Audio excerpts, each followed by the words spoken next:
একজন মিথ্যাচারী অভিনেতা, রাজনৈতিক নেতৃত্ব নয়। উনি একটা ভণ্ড হিন্দু, ভণ্ড হিন্দু, ভণ্ড হিন্দু। কারণ আমি পবিত্র কর ব্যক্তিগত হিসাবে আমার পরিচয় এটাই, আমার বাবার নাম পরেশচন্দ্র কর, এটাই যথেষ্ট। মঞ্চে যারা আছেন, আপনারা যারা আছেন, এর থেকে প্রমাণ পেয়ে যাচ্ছেন যে একজন হিন্দু পরিবারের ছেলে সনাতন ধর্ম পালন করে। আমার সুফিয়ানদারা আছেন, সমস্ত মুসলিম নেতৃত্বরা আছেন, তাদের এই নামটুকুই যথেষ্ট। তাদেরকে মঞ্চে দাঁড়িয়ে জোর গলায় বলতে হয় না আমি ইসলাম ইসলাম ইসলাম, বলার দরকার হয় না। একজন মানুষের এই রাজ্যে কেবলমাত্র ধর্মীয় পরিচয় দিতে হয়, তার নাম শুভেন্দু অধিকারী।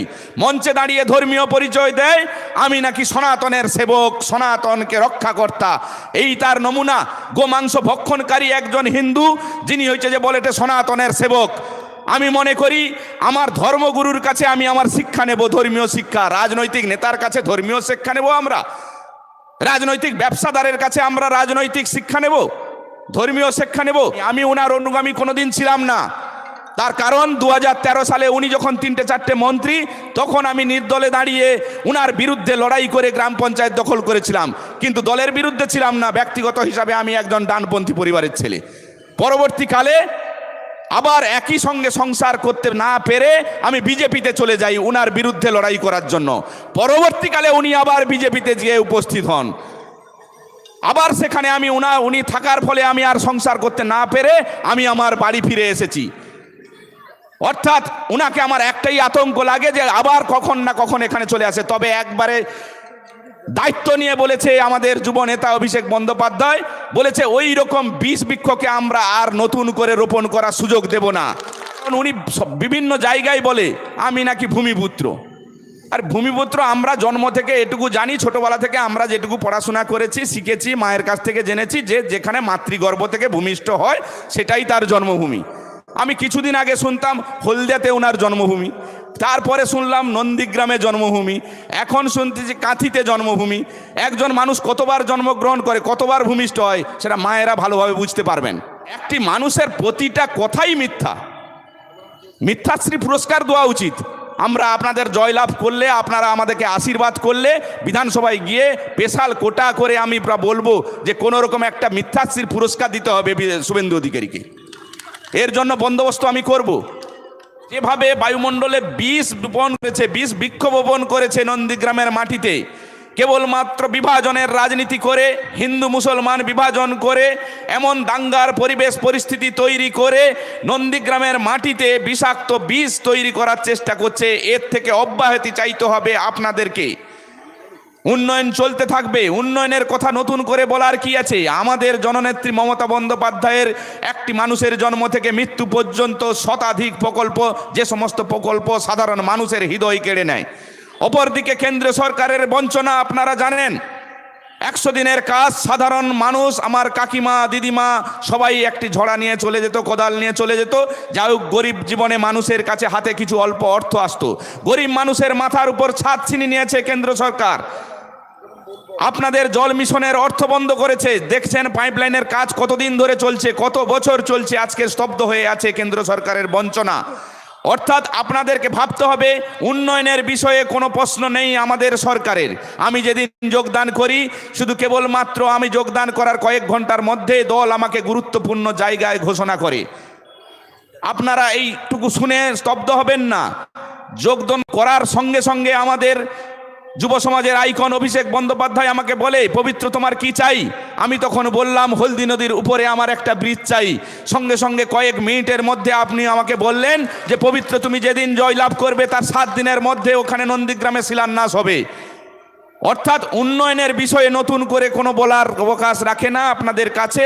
সমস্ত বক্তারা, পূর্ববর্তী বক্তারা বলেছেন যে এক জনমুখী প্রকল্প যে সমস্ত মানুষের মন কেড়ে নেয়, প্রকৃত প্রয়োজন সাধারণ মানুষের হিতের কাজের জন্য লাগে, সবটাই আপনারা অবগত আছেন এবং জানেন।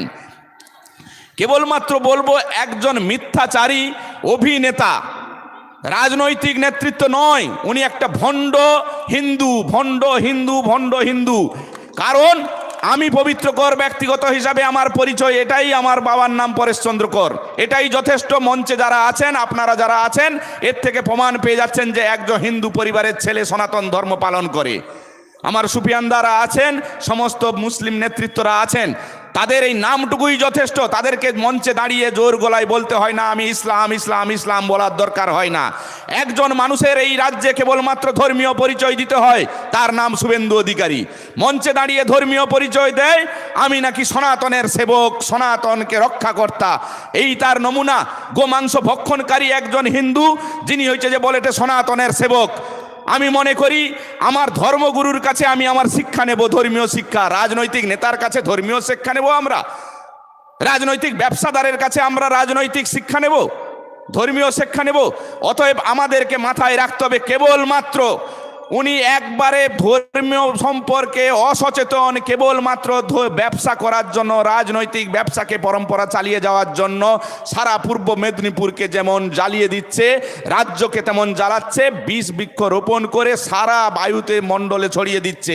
এর থেকে মুক্তি চাইতে হবে, না হলে পরবর্তী প্রজন্মকে সুশিক্ষা দিতে পারবো না আমরা। এর থেকে নন্দীগ্রামকে মুক্তি পেতে হবে। একজন মিথ্যাচার, সমস্ত এখানে রাজনৈতিক নেতৃত্ব যারা আছেন প্রত্যেকের 50টা 60টা 100টা করে মামলা চলছে। যারাই রাজনীতিতে সক্রিয় হয়ে এগিয়ে আসছেন প্রত্যেকের মাথায় 50টা থেকে 100 150 করে মামলা ঝুলছে। এই মামলার দায় কে নেবে? উনি যদি বলে আমি নন্দীগ্রামের অভিভাবক, নন্দীগ্রামের পরমাত্মীয়, তাহলে তার দায় দায়িত্ব কার? একজন সংসারের কর্তার কি হওয়া উচিত? সংসারের সমস্ত পরিবারের সমস্তকে সুখে শান্তিতে রাখার দায়িত্ব তার, নৈতিক দায়িত্ব বর্তায়। আর এখানে অভিভাবক হয়ে থাকবে 20 বছর প্রত্যক্ষ এবং পরোক্ষভাবে নন্দীগ্রামকে শাসন করে চলার পর সমস্ত মানুষ আজকের কেসে জর্জরিত হয়ে রাজ্যের মধ্যে সর্বোচ্চ মামলা এখানে চলছে। মিথ্যা মামলা জর্জরিত করছে মানুষকে। এই কয়েকদিন আগে আমরা যেখানে জনসংযোগ করতে যাচ্ছি, প্রতিটা জনসংযোগ কর্মসূচিতে সেখানে একটি করে মামলা দিচ্ছে। আমার নামে ইতিমধ্যে দুটো মামলা দিয়েছে। অর্থাৎ উনি একটা বড় ডিগ্রি আছে ওনার, এই মামলা দেওয়াতে ওনার বড় ডিগ্রি। মিথ্যা মামলা কিভাবে দিতে হয়, কি করতে হয়, মানুষকে কিভাবে পাজেল করতে হয়, মানুষকে কিভাবে যন্ত্রণার মধ্যে রাখতে হয়, তা ওনার একেবারে সিদ্ধহস্ত। কারণ উনি জানে এইভাবে যদি আমি করতে থাকি সমস্ত সাধারণ মানুষ আমার পদলেপন করবে আর আমার পায়ে এসে পড়বে, আমার ব্যবসাটা দীর্ঘস্থায়ী হবে। এর থেকে মুক্তি চাইতে হবে নন্দীগ্রামকে। 3টে 4টে মন্ত্রী পদ সামলেছে, তখন আমরা চিরকালের জন্য ওনার ব্যক্তি বিরোধী পবিত্র কর। এটুকু আপনাদেরকে আমি একবারে সতর্ক করে বলছি। টিভি চ্যানেল কিংবা বিভিন্ন মিডিয়া, সোশ্যাল মিডিয়াতে আপনারা দেখেছেন সমস্ত জায়গায় বলে নাকি পবিত্র শুভেন্দু অধিকারীর অনুগামী। আমি ওনার অনুগামী কোনোদিন ছিলাম না। তার কারণ 2013 সালে উনি যখন 3টে 4টে মন্ত্রী, তখন আমি নির্দলে দাঁড়িয়ে উনার বিরুদ্ধে লড়াই করে গ্রাম পঞ্চায়েত দখল করেছিলাম, কিন্তু দলের বিরুদ্ধে ছিলাম না। ব্যক্তিগত হিসাবে আমি একজন ডানপন্থী পরিবারের ছেলে। পরবর্তীকালে আবার একই সঙ্গে সংসার করতে না পেরে আমি বিজেপিতে চলে যাই উনার বিরুদ্ধে লড়াই করার জন্য। পরবর্তীকালে উনি আবার বিজেপিতে গিয়ে উপস্থিত হন। আবার সেখানে আমি উনি থাকার ফলে আমি আর সংসার করতে না পেরে আমি আমার বাড়ি ফিরে এসেছি। অর্থাৎ উনাকে আমার একটাই আতঙ্ক লাগে যে আবার কখন না কখন এখানে চলে আসে। তবে একবারে দায়িত্ব নিয়ে বলেছে আমাদের যুব নেতা অভিষেক বন্দ্যোপাধ্যায়, বলেছে ওই রকম বিষ বৃক্ষকে আমরা আর নতুন করে রোপণ করার সুযোগ দেব না। কারণ উনি বাংলাকে একেবারে জলাঞ্জলি দেওয়ার মতো রাস্তা তৈরি করেছে, শুধু খালি ব্যক্তিগত স্বার্থ চরিতার্থ করার জন্য। মানুষকে শান্তি শৃঙ্খলাভাবে জীবনযাপন করতে হবে, পরবর্তী প্রজন্মকে সুশৃঙ্খলভাবে জীবনযাপন করার সুযোগ দিতে হবে। এটাই তো আমাদের চাওয়া। রাজনৈতিক প্রতিটা নেতৃত্ব একটা আশা আকাঙ্ক্ষা নিয়ে রাজনীতিতে আসে যে আমরা সকাল থেকে সন্ধে পর্যন্ত মানুষের কল্যাণের জন্য কিছু কাজ করব, সেবামূলক কাজ করব, মানব হিতের কাজ করব, রাষ্ট্র নির্মাণের কাজ করব। এটাই তো আমাদের চাওয়া পাওয়া। প্রত্যেকের একবারে কেউ আর কোনো ভদ্র লোক, যে যারা ভদ্র মানুষ, কেউ আর রাজনীতিতে আসতে চাইছে না, বিশেষ করে নন্দীগ্রামে। কারণ এই বুঝি রাজনীতি করতে গেলেই একাধিক মামলায় জড়িয়ে দেবে, যে জড়াবে তার নাম শুভেন্দু অধিকারী। এই ভয়ে ভদ্র মানুষ, ভালো মানুষ কেউ আর আসতে চাইছে না রাজনীতিতে নন্দীগ্রামের মাটিতে। এর থেকে আমাদেরকে ভবিষ্যৎ কি হবে? তাহলে রাজনীতি কাউকে নয় কাউকে করতে হবে, রাষ্ট্রহিতের মানবহিতের কাজ করতে হবে, সকাল থেকে সন্ধেবেলা পর্যন্ত মানুষের সুখ দুঃখের সাথী হতে হবে। এটাই তো আমরা চাইব। সর্বোপরি আমরা বলি যে রাজনৈতিক পরম্পরা চলতে থাকবে, কিন্তু একটা সুশৃঙ্খল পরিবেশ প্রদান করার জন্য নন্দীগ্রামের মাটিতে এই অশুভ শক্তিকে বিনাশ করবেন, করজোড়ে অনুরোধ করব। কারণ উনি বিভিন্ন জায়গায় বলে আমি নাকি ভূমিপুত্র। আর ভূমিপুত্র আমরা জন্ম থেকে এটুকু জানি, ছোটবেলা থেকে আমরা যেটুকু পড়াশোনা করেছি, শিখেছি, মায়ের কাছ থেকে জেনেছি যে যেখানে মাতৃগর্ভ থেকে ভূমিষ্ঠ হয় সেটাই তার জন্মভূমি।